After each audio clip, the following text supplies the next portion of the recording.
chicken fries. This was still a saloon, I believe, and they had chicken fries, and people would come and have chicken fry before they went over to Washington Park for activities on Saturday night. Were chicken fries more popular than fish fries back then? I don't know. They didn't mention anything about fish fries. They said they had chicken fries. So then this looks like the next one. And they did have those old harp lights back then. I was looking if I had them there and if they had them here. Looks like they didn't have them there, but they have them now. So it looks to me that then he added a door up here and this railing up here, which he didn't have at first. So that the family, so I don't know how many kids were in the family, but I do know that his wife played the piano and she would open all the windows upstairs and glare on the piano until he pounded on the ceiling to stop her. She pretended she was a concert pianist. Okay, so then,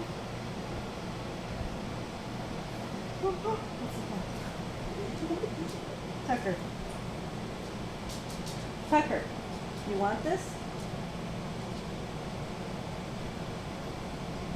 You are so bad. Oh, is that your stuff? Yeah, it's alright. I don't need them anymore, but I don't want him to like eat them because they're great rubber bands for my braces. I don't want him to like swallow Tucker. them. Here, Tucker. Look at what is here. Isn't this better than that? Because I think I got a real find. I don't know what's in here, but it could be something good. Hey, can I see? Well, then he wants to play tug of war.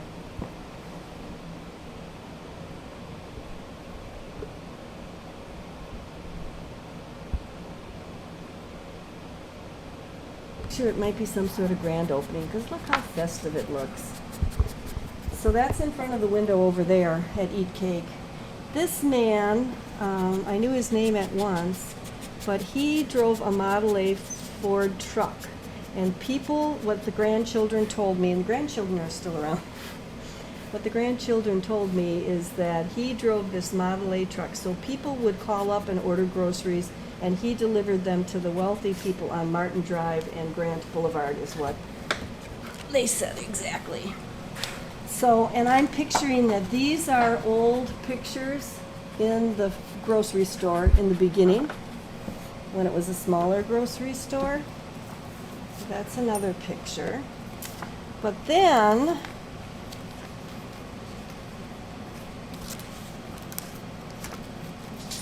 he became an IGA grocer. So I don't know what you had to do that. But Independent Grocers Association. And so this is his original certificate, and it doesn't have any date on here, so I don't know if there's any way to look and figure out when he became an IGA grocer, because I sure don't see any date, but I have that. So then he became president of the IGA Grocers Association. So I think this might have been like the press release when he became president of the IGA Grocers.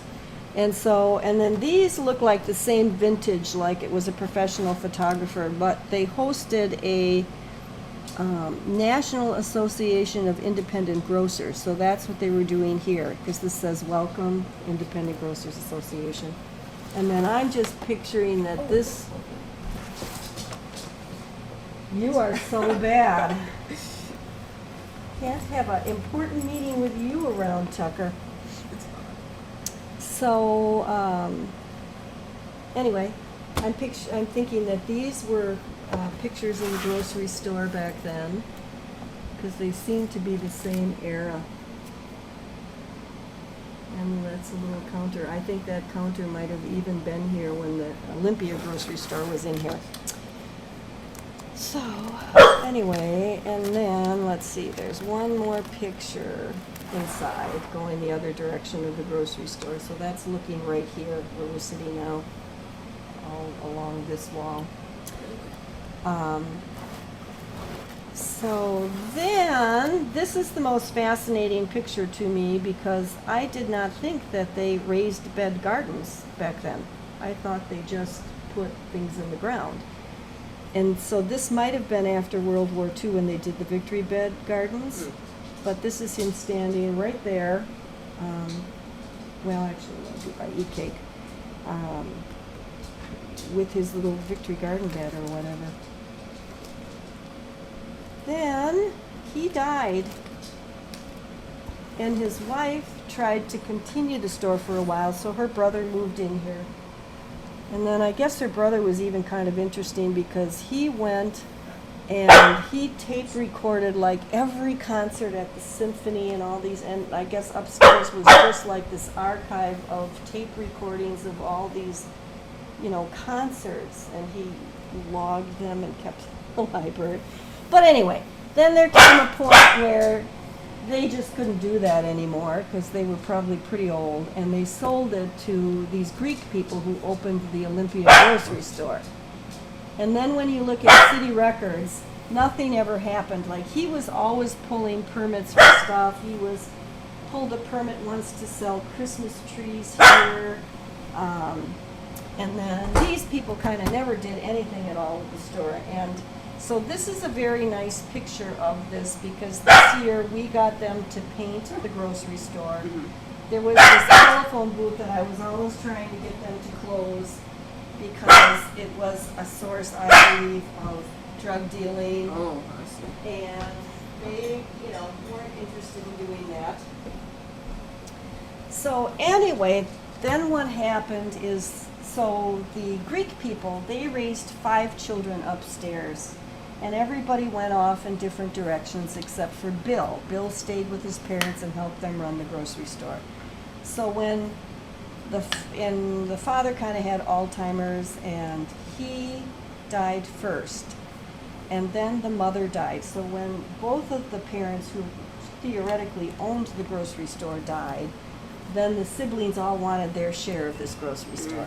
And so Bill moved to 92nd and Greenfield and opened up a grocery store, and he let somebody lease this for like this unbelievable amount of money, if you ask me. And so that was where I came in, because I didn't really want that to happen because it was already not run very well, but now it was going to be open longer hours. And so anyway, the neighborhood kind of tried to stop that, not to stop it, but to stop him from getting a liquor license, which we were able to do. So they were supposed to pay this huge rent and maintain everything in the building.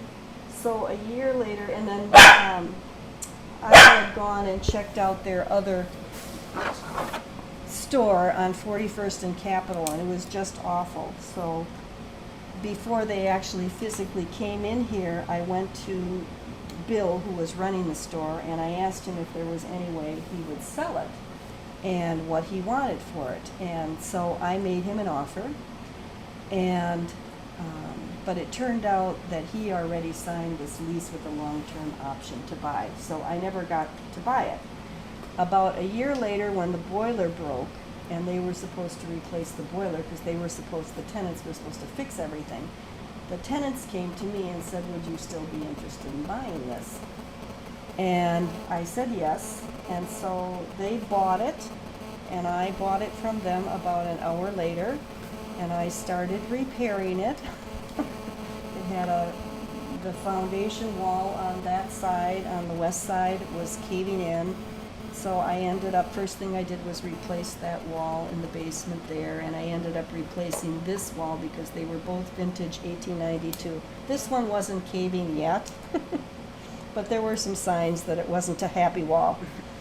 So that was the first thing I did, and then I rehabbed it, and I got the Eat Cake lady in here, and I came in here, and here we are. Yeah. So, I think that's kind of interesting. I think so too. I also lived in a house on Martin Drive, 4124 West Martin Drive, and I have a lot of cool old pictures of that house. When you go to 41st and Martin Drive, there's all these apartment buildings, and then there's this one little Tudor house in the middle of all of it, and I always wondered how that happened. Why would they build this little Tudor house in the midst of all these apartment buildings? So I later learned, because I went home to the house one day, and there was a little post-it note in there saying, "Hi, I'm Gloria Glam, and my grandparents, either grandparents or great-grandparents, built this home. I live in Cincinnati, Ohio, and my brother and I were visiting, and we came to look at the old house." And she left her telephone number. So I got in touch with her, and I asked her if she had any photos.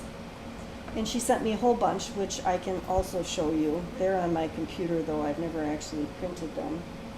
And so the story there, and she showed me one picture from before the apartment buildings were there. It actually came before the apartment buildings. Her great-grandparents, they met in World War I, and her great-grandmother, Renee, lived in France, and then, I don't know what his name, they always talked about Renee. But the great-grandparent was in the war, and he met her there in France. And so they came back here, and they built this house together, got married, and lived in that house for a long time. And so there were things that I wondered why they did, because they didn't make a lot of sense to me. So for instance, when you walked in to the house, I always walked in the side door, which brought you into the kitchen, because it was real awkward coming in the front door. So you got into the kitchen, and there was just a little tiny passageway from the kitchen to the dining room. And then you had to walk all the way to the other end of the house. Now, it's a small house, so I'm exaggerating when I say all the way. I mean, it's pretty short. But you did have to walk to the far end, and then there was another little passageway. I eventually opened that up so that the living room was part of the dining room. But I asked her about that, and I found out that they like to have a lot of parties. And so she specifically did that so that if she had a party and people were in the dining room, she didn't want them to see dirty dishes, because people didn't have dishwashers, and she didn't want them, okay, you can chew on that. This green piece of paper is probably yours. So she did that on purpose so people in the dining room wouldn't see the dishes and things. But on the other hand, when they were done eating, they could go into the living room and they wouldn't see any mess in the dining room. So it was like a totally different philosophy than what we had. And then, being around and observing all the wonderful woodwork and things that people have in these buildings, I did know a prior owner of this house who stripped the woodwork. It was painted, and so I don't know how he felt, but I was a little disappointed that it's just like pine woodwork, not a very nice quality wood. So I asked her about that too. And apparently in Europe, France, where she came from, it was more expensive and it was a better process. It was thought, higher quality or higher class to have painted woodwork, because it was still one more process. And so that was why she painted all of the woodwork when she built the house.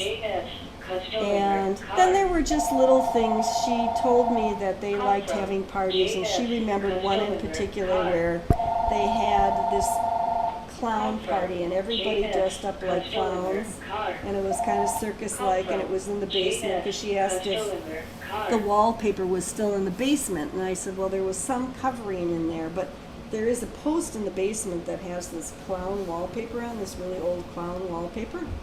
And I'm like, oh, okay, so that's what that was about. And, she still remembers this party, and she said that she has her brothers in her costume yet to this day. Anyway, so I have a picture of a lot of that stuff. Then there's another lady in the neighborhood, and I did see her the other day, and I asked her, if she'd be interested in showing you her things. But she moved into a house. This is a fairly large family, 5 or 6 kids, and they moved here from Omaha, Nebraska, and they were really a family-oriented family, and they make a point of always having dinner together, and so they felt they needed a house with a big dining room and didn't have a whole lot of money to spend, so they actually lived here and rented for a year trying to find the house. So they found this house on 45th Street. It has a huge dining room, and then it has a little kitchen in the back, and between the kitchen and the dining room, there's this area that's a built-in eating place, you know, that kind of like you'd go to a restaurant and you'd have a booth. And when they moved there, they found the original blueprints and some letters and some things. It was built for the people who owned the Porth pie making company. And there's original pie tins and stuff. And there's just some information about them, which is kind of interesting. And then it's kind of interesting that obviously food and eating was a big aspect of their household too, because they have a bigger dining room, they have this extra eating area. I found it interesting anyway. I read something into it. So, and then I also, this neighborhood, what did I do with that other picture? Oh. So anyway, this is all that stuff when I first got hold of it. But I ended up doing more to the building, in comparison to, I think there are some pictures. Where are they? Oh no, they're in this first batch. You can get a little bit of the street. So, and then when I got all done doing all that, I brought back the original copper windows, and when you can see here, the Olympia grocery store, they had their windows all boarded up, solid boards. You couldn't, they could at their counter, cash register, maybe see a little bit out, but nobody could see anything inside here because it was all boarded up. So I opened that all up and brought back the original copper windows, put in insulated windows, and I still wasn't very happy. So if you look outside, I ended up adding crown molding here and this thing here, and then this decoration up here to give it a little better look. And that's interesting because there's a man in Milwaukee who's a historic preservationist. He used to work for the city of Milwaukee. I haven't heard of him in a while, so I'm not sure that he does, but he's written a number of books like about preserving commercial spaces and historic preservation of houses. I think he's written 3 books. Paul Jakubowicz. Do you know who he is? I've never heard of him, at least. I know that if I dig through that pile, I'll find at least 1 or 2 of his books. But anyway, so I called him up and I'm like, I'm really disappointed because, and I didn't even know all the stuff that I know now at that time. So I said, I'm really disappointed because I've done all this stuff to the building and it just looks all bottom heavy. There's nothing on the top, So I did all this work and I wasn't very happy.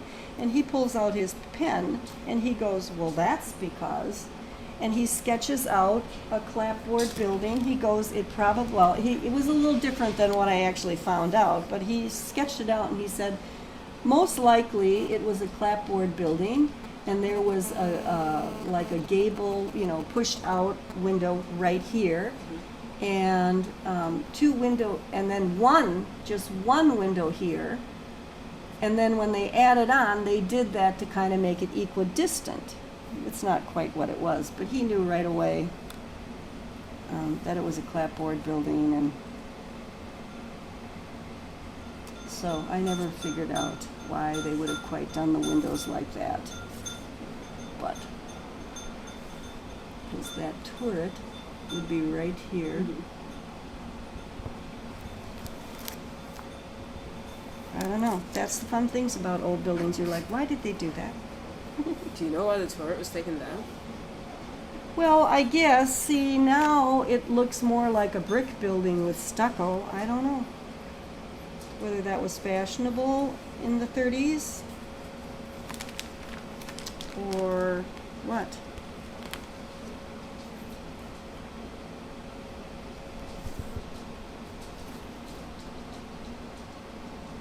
So yeah, this is before Eat Cake was in there. Anyway, but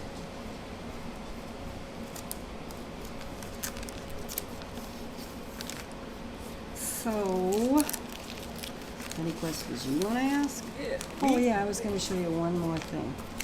So,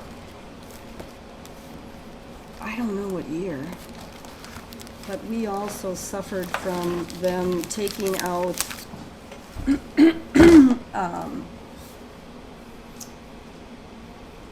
the houses on 47th Street to make the expressway spur that goes nowhere. But anyway, my cousin said that she knew this lady who used to live in my neighborhood. So when I actually got around to talking to her and asking her where she lived on 47th Street, and they lived there until the houses were taken down. And then I also know another woman who still lives in the house, but it's on 46th Street, so she remembers them as a child taking down those houses behind her. Cellular. And Call from U.S. Cellular. anyway, but apparently at one time there was this stairway, because that's way down in the valley, and I think theoretically it's Pigsville. Call from U.S. Cellular. Call from So, and it's funny, U.S. so I got them Cellular. together, this lady who used to live on 47th Street, almost right behind the lady who lives on 46th Street and still lives here, almost right behind her house. And so there's 3 houses in the neighborhood that were actually moved and placed from 47th Street when it was torn down. And I have those addresses somewhere. But I know one for sure. So there's 3 houses that they thought nice enough, and there may have been more, but 3 houses ended up being placed in this neighborhood when they tore them down. But the one lady who lived on 47th Street, who doesn't live there anymore, so apparently the kids and everybody would walk down these steps and they'd be down by State Street in the valley. And the lady said there were she remembered there were 108 steps, because she must have counted them every time she went up and down. But anyway, so this was Lynn's picture looking down. They don't have these steps anymore. And I'm like, wow, those look really steep, but I guess they weren't as steep as they look in this picture. Do you think we could scan those photos? If you have them on the computer, I put them on a flash drive? Sure. Thanks. Let me find. We can wait till anytime. Because, These I've never scanned, because I'm not a good scanner.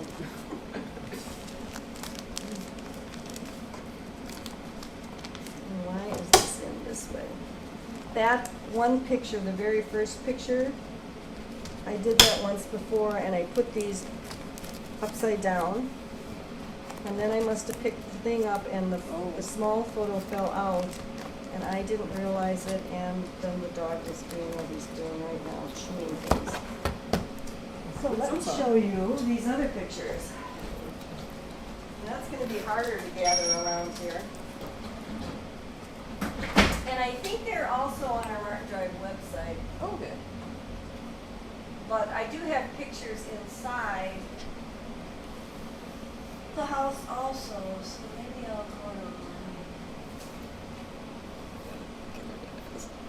You gotta ask her. So, when she comes back, are you gonna ask her those questions?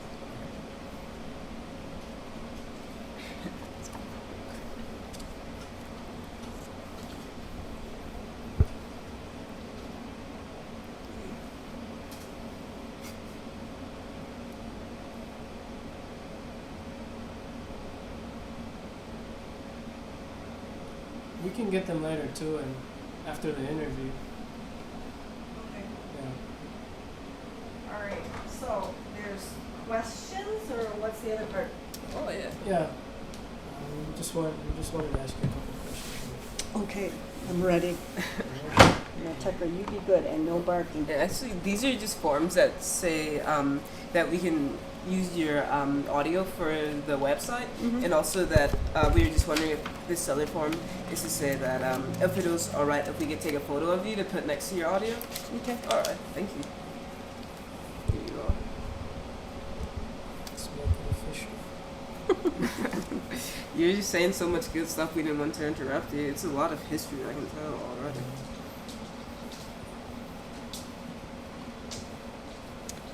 By me, and so this is your names? Mm-hmm. Okay, the date of your interview at 6 what? 8:15. Me too.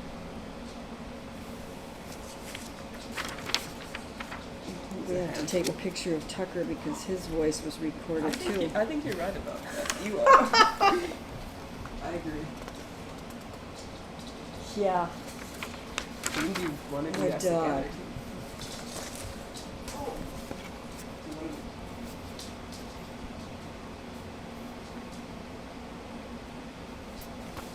Connect. Lucy. That's what it's called. Oh, right here.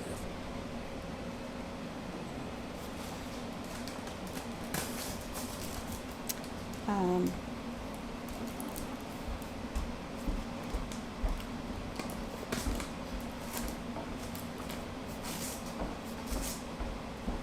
and then I have a couple other bits of information. There's another for the audio. So this is the very same thing? This one is the one for the audio, and this one is for Oh, photos. okay.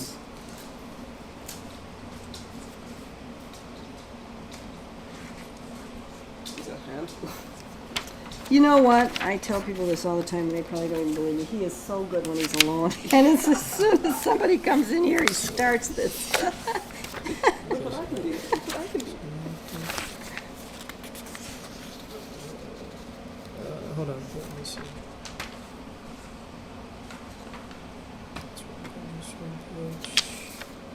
Yeah, okay. And we can give you a copy of this too if you like. That's okay.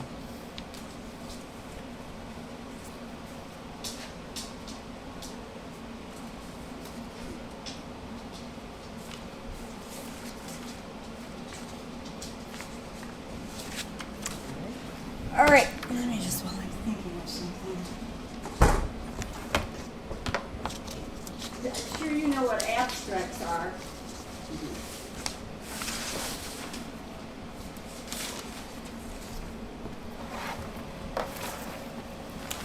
So my current house, not the house I've been talking about, it's at 4502 West Martin Drive. Oh, and I've got something else for you. Yeah.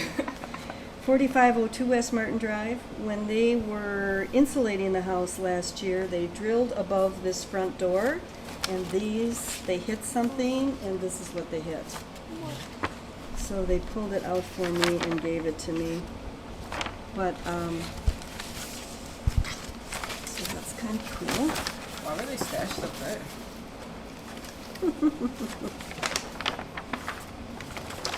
These were our little drawings when we were opening Eat Cake before anything happened.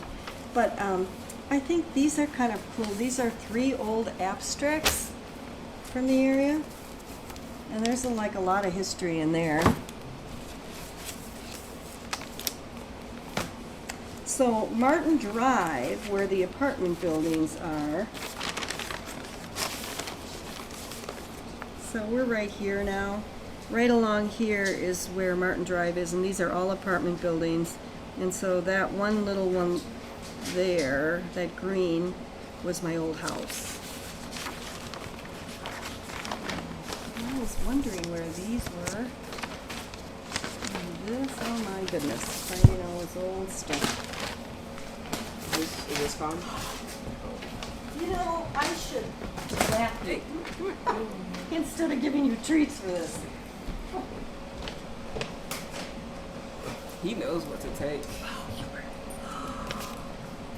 I needed to give that to someone. Tucker, you are so bad.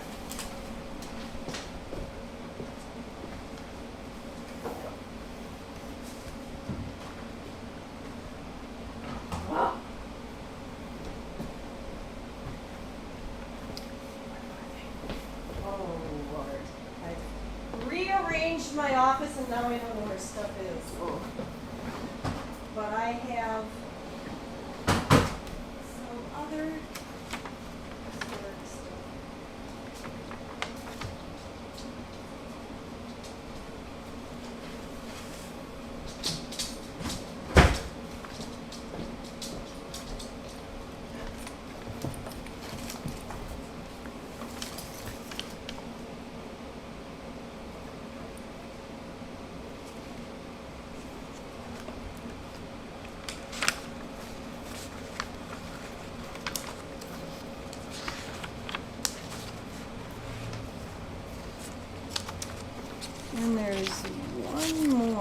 on our website. It's about what was located on the corner, right where the expressway is now, on 47th Street.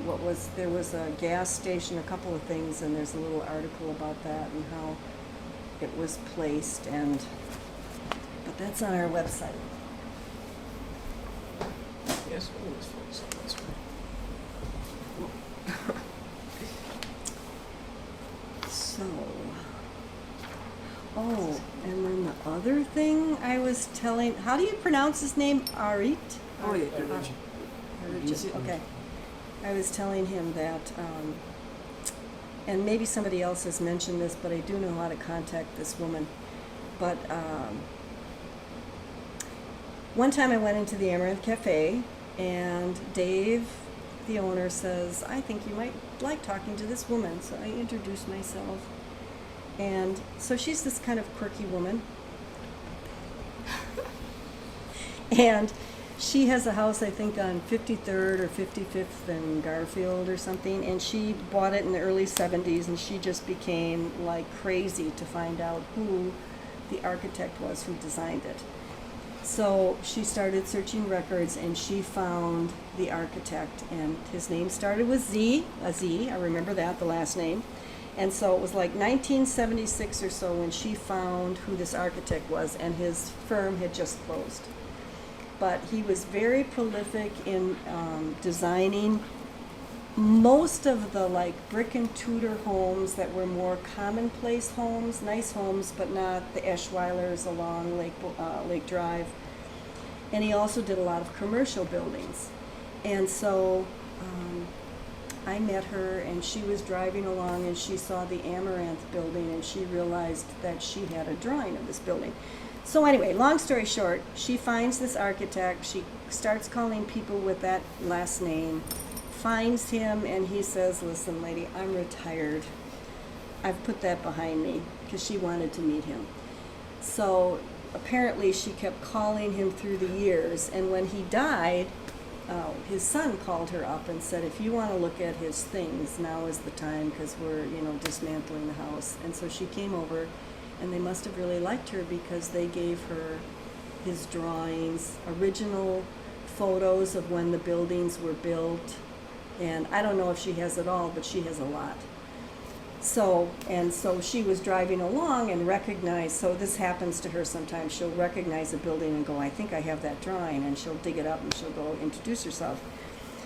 So I met her, and I got her card, and I was always going to call her. Her name is Susan Worth, and she lives in Washington Heights. And then, 6 months later, one of my tenants on Martin Drive calls me and says, come on over here, I have some people I'd like you to meet. So I go over there, and it's her. And she said to me at the time, I believe he did the buildings on Martin Drive, the apartment buildings. So I went over there, and lo and behold, here she is in this Jody's apartment, and she has drawings of some of the buildings on Martin Drive, the original drawings, and some original photos from when they were first built. No landscape, but the building's just done. And I found that very interesting. And she's got a lot of stuff, and she would be interesting to talk to. Sounds like So now for your questions. interrogation. Well, thank you for taking out the time to meet me. I'm Godson, and this is Milan. I guess we could start off by stating your name and your profession. Okay. My name is PatMueller, and I manage residential real estate in this area, and I've been here since 1986. So 1986. So did you live elsewhere before you moved here? Yeah, I lived in different areas of Milwaukee, Oh, and Milwaukee. I grew up in the suburbs in Elm Grove, but I like the city. Okay. Mhm. So when did you move to Milwaukee? Was it 82? Oh, no. I mean, I was here. I left 1 year and went to Hawaii for a year, but I pretty much lived in Milwaukee from the time I started living on my own. So longer than that, but different areas in Milwaukee. Mhm. So through that time, what drew you to Washington Park? Well, I had this opportunity to come and take care of these buildings on Martin Drive. And when I first went inside of them, I couldn't believe how beautiful they were. I've since been in all the buildings on Martin Drive, apartment buildings, and they were designed so well, and today they're still really, really nice space, and they had leaded and beveled French windows, and just even the stucco, interior stucco is different in every single building, and they have things like really ornate plasterwork, and they changed it in every building just a little bit so that there was no way it was cookie cutter.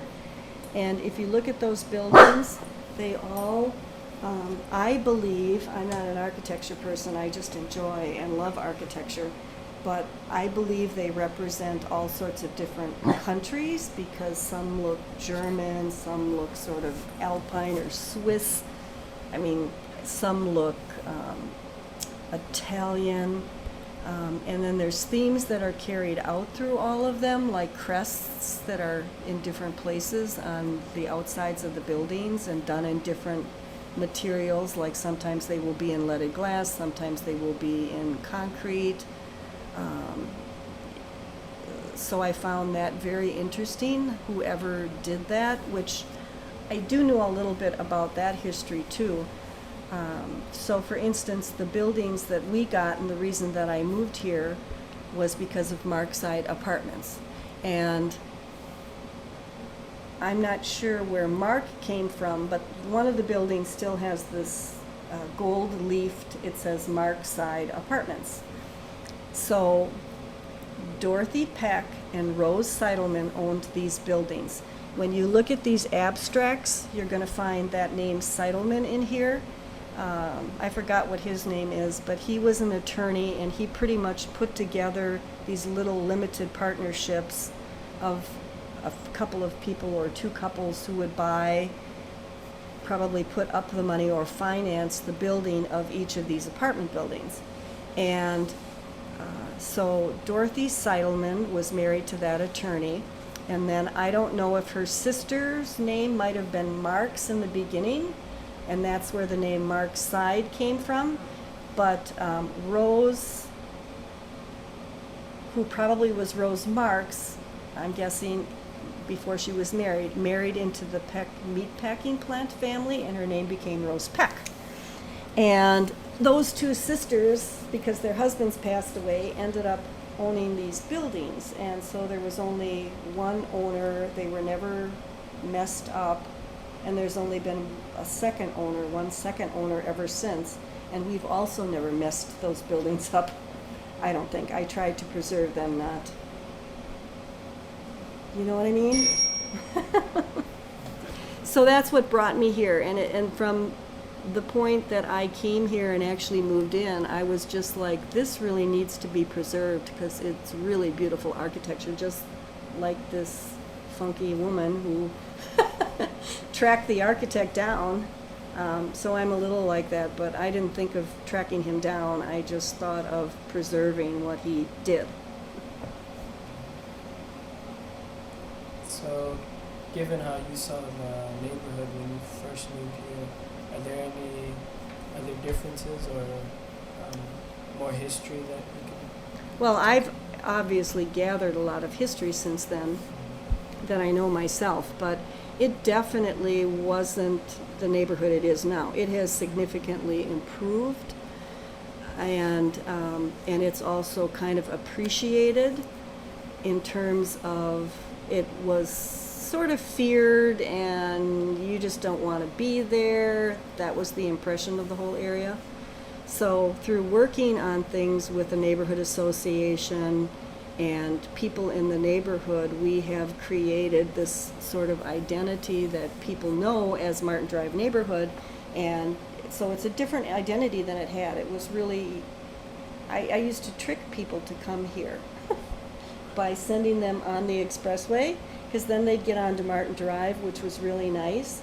But if they knew, if I would say to them 41st and Highland, or it's near Washington Park, or it's near Valete Street, it would be like, whoops, I'm not coming there, you know, forget it. So we don't have that anymore. you think there's a big difference between Martin Drive and Washington Park? There is, and there's a lot of reasons for it.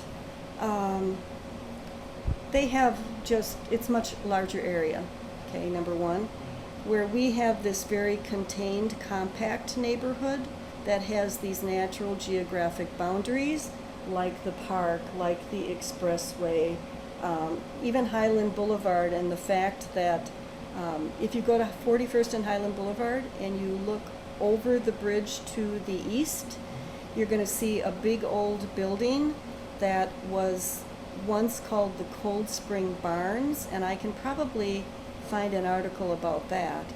But that is very old, and that's where the streetcars came back to. And so the streetcars went along Valete Street. I don't know what other streets they went on, but when they were done at the end of the day, they came back to that building, and they repaired them there, they stored them there. So that's a huge boundary. And then, of course, the Miller Valley. So we've been kind of isolated, and some of the things that hit other neighborhoods didn't hit us as badly because of being isolated. I also think that another reason is that we do not have alleys in this neighborhood, and alleys are a source, you know, in this day and age of people lingering or, you know, stuff, not such great stuff happening in a alley because nobody's watching it. You see in front of your house, but even if you looked out the back, you wouldn't see who's in the alley or what, you know, they're thinking about doing. So I think that's another reason that we've done better. The compactness itself and the geographic boundaries have helped it to be a neighborhood and not just a big space. So it gives it that identity that you're part of something and you can really see what you're part of.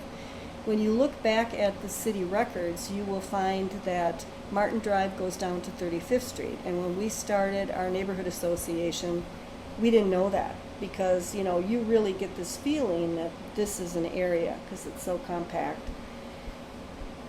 The other side of Highland is a different census tract. It's a different alderman. It's very separated. It's not easy to just walk there because you can't continue walking down Martin Drive or you can't continue walking down Juneau to get to that neighborhood. So it's very cut off. And so when we started the neighborhood association, some of the people from that side came to us and said, we're part of Martin Drive. We'd like to be part of your association or your group. And I don't even know that we called it an association back then. So at that time, we thought about it and we thought, we don't know what we're doing. We have to stick together.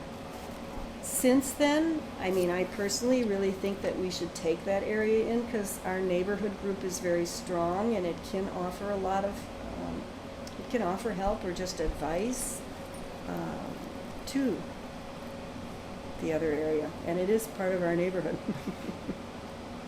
But most of the people in this neighborhood don't know that, and in fact they'll say, why do they call it Martin Drive? Why do they have that sign over there that says Martin Drive? And anyway.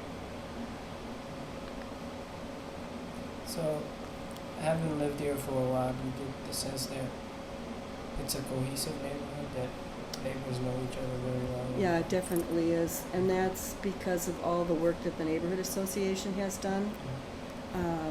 We have something going on tomorrow night. We have a community garden, and tomorrow night there will be a movie in the community garden, if it doesn't rain. And we do that. There's a guy in the neighborhood who does that 3 times a year. We have a picnic over there. We have nighttime trick-or-treat.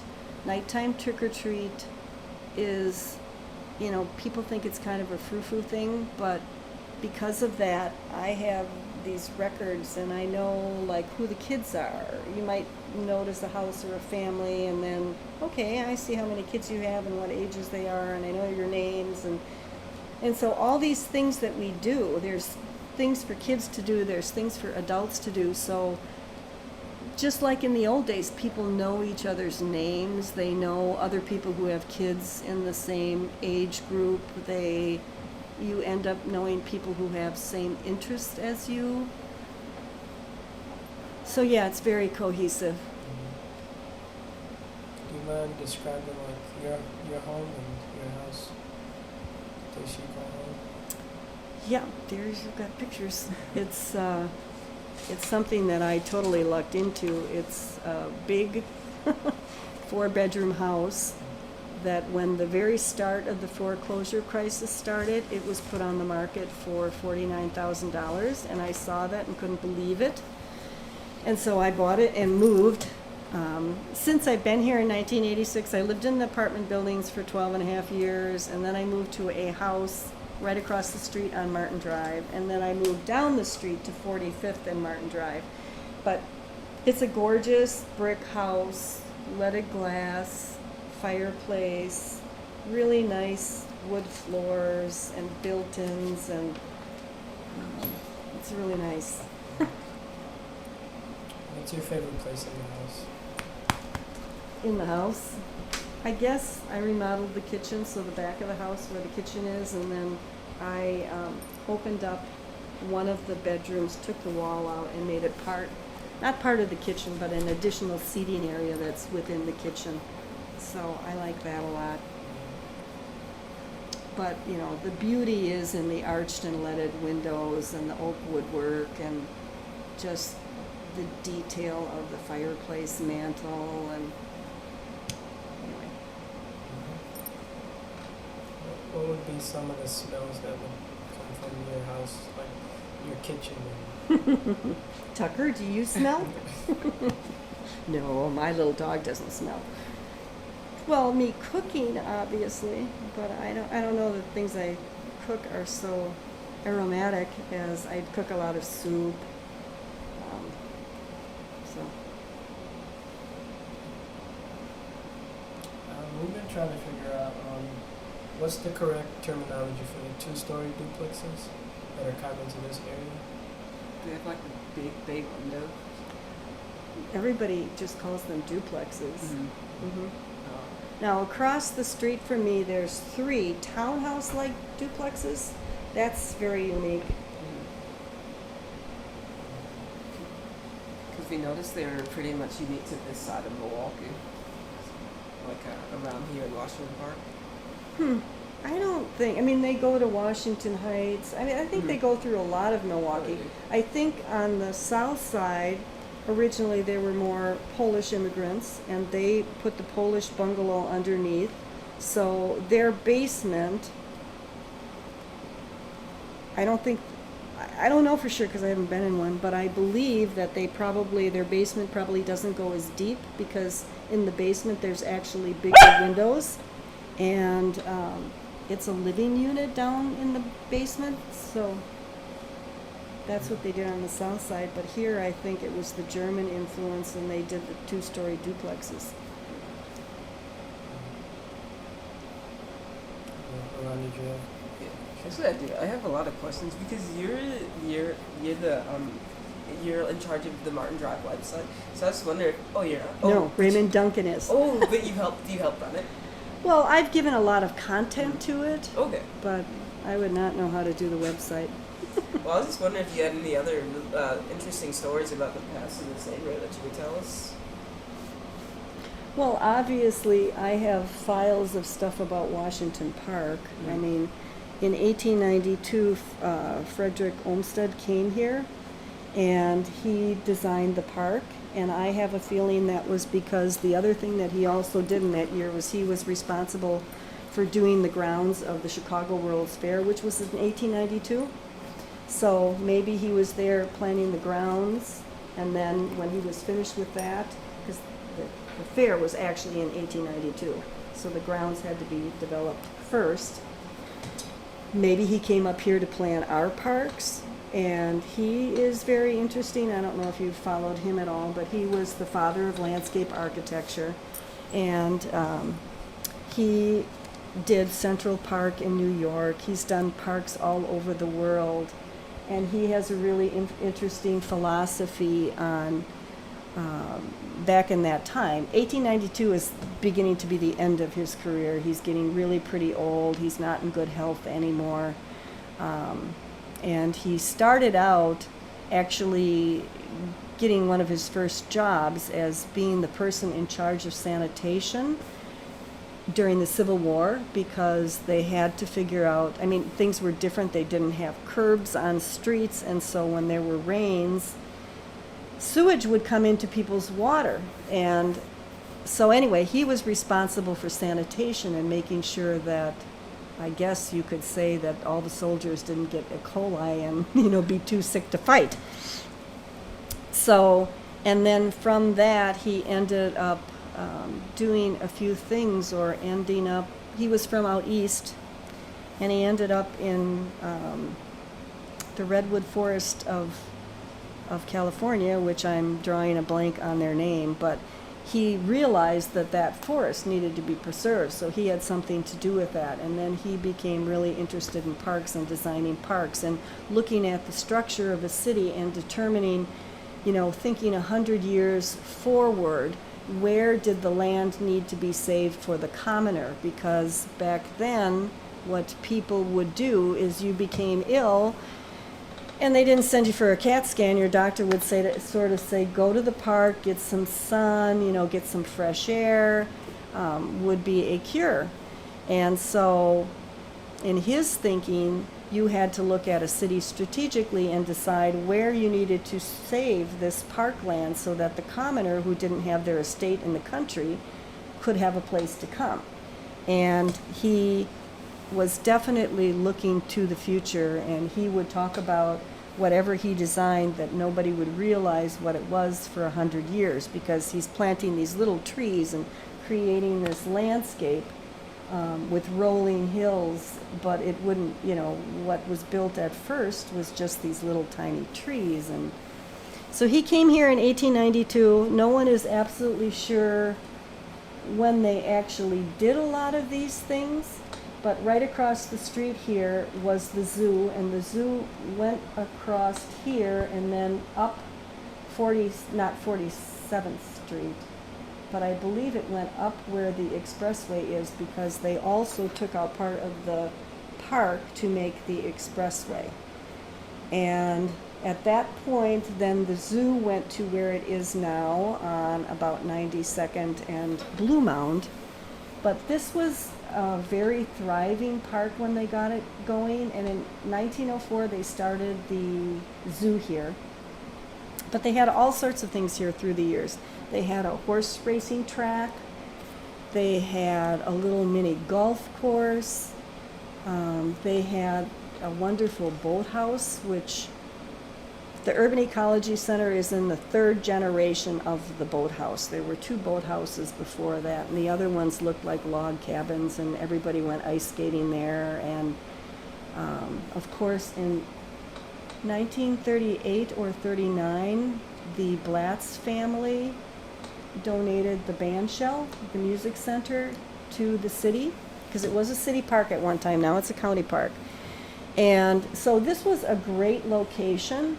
And when I talk about that Cold Spring Barns where the trolleys came back to, or the streetcars, that at one time, and I'm not sure when that changed, but this was part of Wauwatosa at one time. And so I'm thinking that when they built that, that's what caused some of the things like the apartment buildings to build up, because that would mean they could have the best of both worlds. They could almost be in the suburbs, but they'd have easy access to downtown with public transportation on the streetcars. And so I think that was why it built up. Some of this I don't know to be a fact, but I just have a feeling. Those are really interesting. So I was just hearing this thing and hearing like how these changes occurred over the time. Like I guess how did the park affect or just influence just like the residents nearby during the time, Well, it was interesting because the county parks also has a huge archive. Okay. And my friend and I once got to go downstairs, because I've always worked on all these parks committee, and the lady who kept the archives, let us like rifle through and look at all these archives. And so that was really fun, and it was interesting because to this day, we complain about this, that, or the other thing. The weeds are overgrown. But looking back, like way back, we found letters from irate people who said that they went to the concert and they noticed weeds growing and, why wasn't this taken care of? But it definitely has always been a gathering place. Then and the Milwaukee Symphony used to play there every summer. People used to go down to the Journal-Sentinel Company. You could get free tickets, but you actually had to go down to the Journal-Sentinel Company to pick up these free tickets for the concerts. And then there was, much more seating there. So you go get your and they supposedly, I hear stories, and I do have some old postcards and pictures. They would have like 50 people helping to park cars, like when you go to a festival or something and they're parking cars on the grass, that kind of thing. And it was just like packed with people. Then that fell out of favor because people didn't view this as a very safe area. And so that kind of fell out of favor, and Washington Park, even though it never had a lot of bad things happen, became this dreaded area, like we can't go to the park. And so a number of us worked on that, but the first thing that ever caught or happened was for the Urban Ecology Center to go in there. And if you follow their history also on the east side, once you introduce, and Frederick Law Olmsted would probably, if you read his writing, would probably say the same thing, and his writing is really interesting because I'm just guessing also, but he would write these journals and he would go from city to city wherever they asked him to plant a park.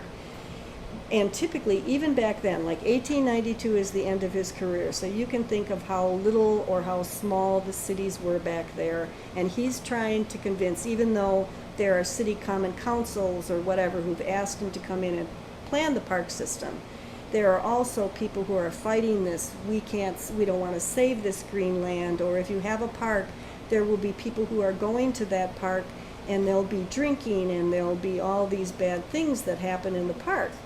And he would have to be able to answer to all these things. And people fought Central Park in New York, that they wanted it for commerce and they wanted it, and so the way they fought that was by saying all the bad things that were going to happen in the park. It would be a place where people would drink, and anyway, so it's very interesting because I don't think of cities having those problems back then or being worried about those problems, but he was a very forward thinker. And so he designed this park, Riverside Park, and Lake Park. And in most cities they created a chain of parks. That's the reason that we have the boulevards, Sherman Park or Sherman Boulevard and Highland Boulevard, because the other thing that he believed is you needed this grand entrance to a park. And so you needed boulevard and flowered streets that entered the park. So like where the boulevard's way more like cram. Mm-hmm. Mm-hmm.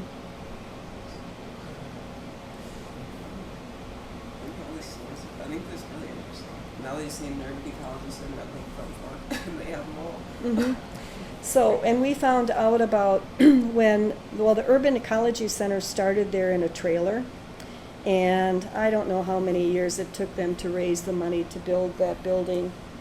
But when they did, they had a grand opening, and we were working on these parks committees, and where goes it? So anyway, we heard about the grand opening, and there was a county supervisor, Doug Brodzik. He's still a county supervisor, but after it ended, there were a few people left over, and our county supervisor at the time, Linda Broom, was there, but the other supervisor, Doug Brodzik, said, "So, now that you've built this wonderful building, what are you going to do with that trailer?" to the executive director, Ken Leinbach. And he said, well, if it was up to me, I'd take that trailer and I would place it in another park and start all over. And so we heard that, and we went to him like within a couple of weeks and said, bring that trailer here. However, we don't really think you need a trailer because we have a building here that's not being used. And so they had to do studies, and they determined that we met all the criteria that they had because they wanted a park that had water, because the water is really important to what they study. There's a huge density of population around here, and there's a huge density of schools around here who could buy into their program. And so that was how they ended up coming here.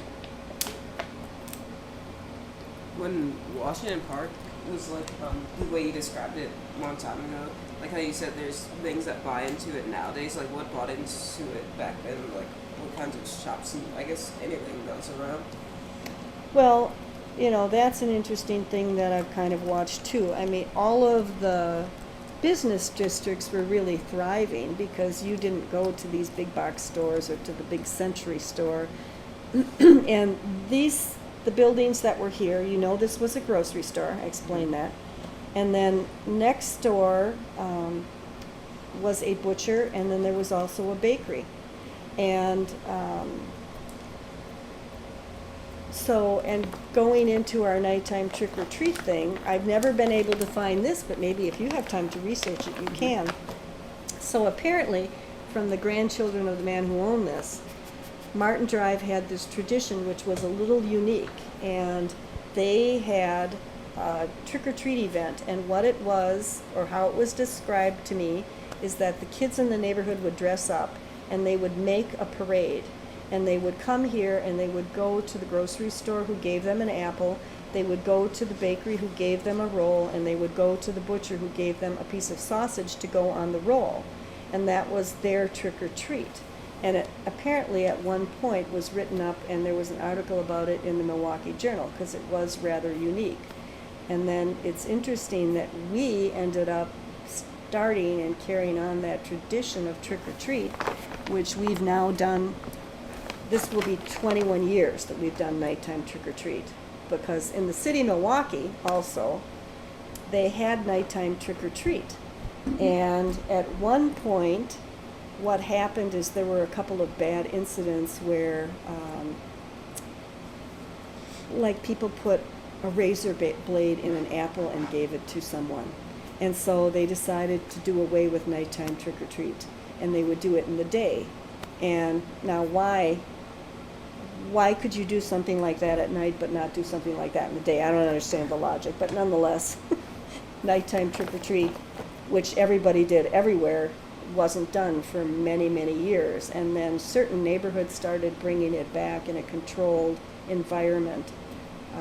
And it has been a really important tradition of this neighborhood and a really important way of bringing people together and knowing their families. And there are now kids who started in our original trick-or-treat who come back to their parents' home with the grandchildren and participate in this event that they used to do. That's interesting. It's really cool. Just like the architecture really got you interested in this, but then from that it stemmed on to the history and things like that. It's really crazy. Well, definitely thank you for taking the time out to give us the rich history of this part of Milwaukee. It means a lot. Yeah, thanks a lot. Thanks. You are welcome. Thank you for your time, and thank you too, Tucker. Yeah, thank you for disrupting everything. Oh, I love it. I don't. Can I take a pic? Oh, can I get my camera thing charger Sure. so I can take a picture of you guys? And Sure. I want to take a picture Oh, of this let's go stuff too. outside. It's too messy in here. I love the way you decorate. Like I really do. I love this cabinet in The light there. clutter is I keep too much stuff like I'm at a historian or something. Aren't you? I'd classify you as one. Thank you. And the other thing I'm really sorry about, well, do you have our website? Because there's some really cool pictures there. Oh, yeah, let me just show you something. Alright. Or don't you care about pictures? Yeah, I love pictures.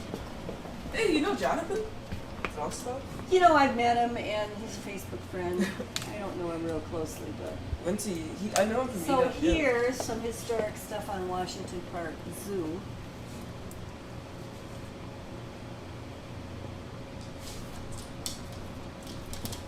And a peek into the past.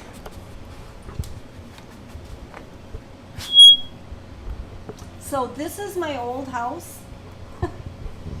This is before the apartment buildings were built. This is 4124 West Martin Drive, and this is before the apartment buildings were built. This is like the house in the 70s, and I don't know. It's kind of interesting because it still has a curved sidewalk, but look, it was brick lined, and then look at this little tiny gable, and so then that room would be the tiniest. Then you can see this is like vintage 1970s, and they busted that out and built this out just a little bit. But if I remember correctly, this woman is, no, this woman or this woman is Renee. So this is from the driveway, which is right here, looking out across the street, and in the larger versions you can see the apartment buildings across the way. And then I have pictures of the inside and the kitchen cabinets. So where that brick pathway was that cut back to the street? Oh, no, let's see that. Oh, now you're eating the history. We can replace that though.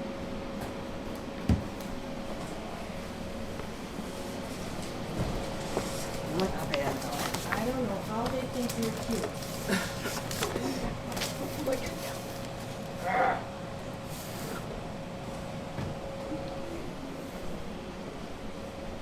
So that was good. Oh yeah, wow. So are you interested in some of this stuff? Yeah, or no? definitely. All of it actually.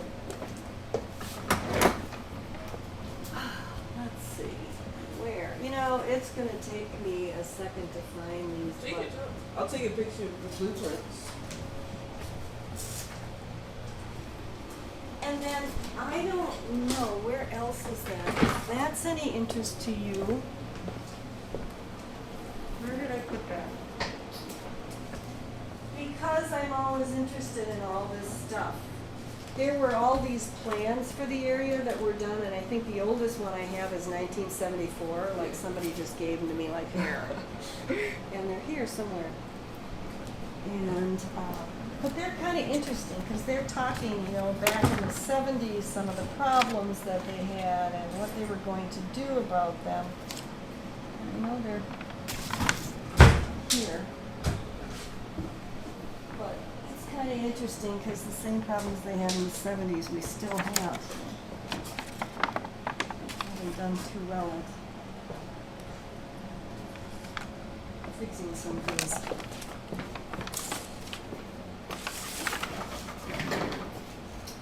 Okay, where would these be?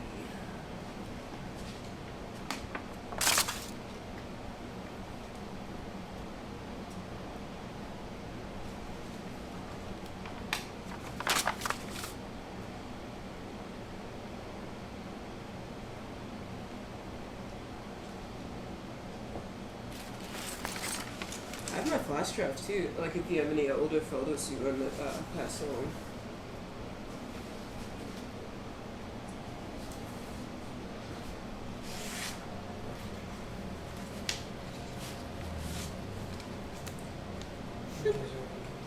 This is the building next door, the nut company. One time we like repainted it and did a bunch of stuff because we hated the way it looked. I don't know if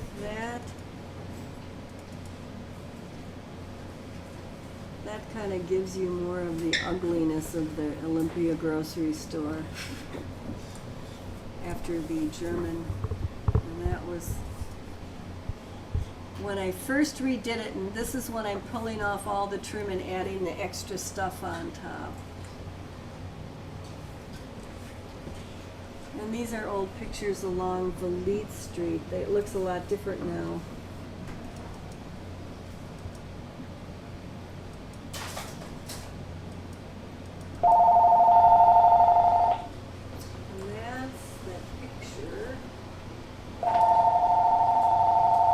Call from Tracy Barbara. Later. Call That's from not where the Tracy real Barbara. pictures that I want are. Call from Tracy Barbara. Call from Tracy Barbara. Call from Tracy Barbara. I have a lot of pictures. Okay.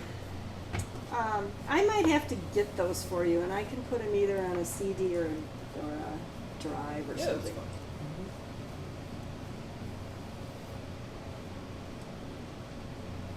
But I can do that.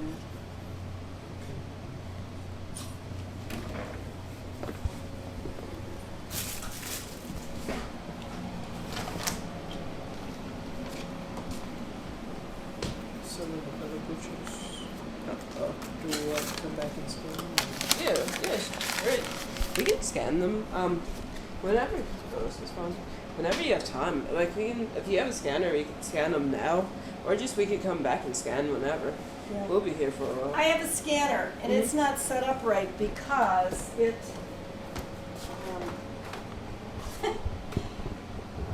it does things like a postage stamp. I'm not real smart with some of this stuff.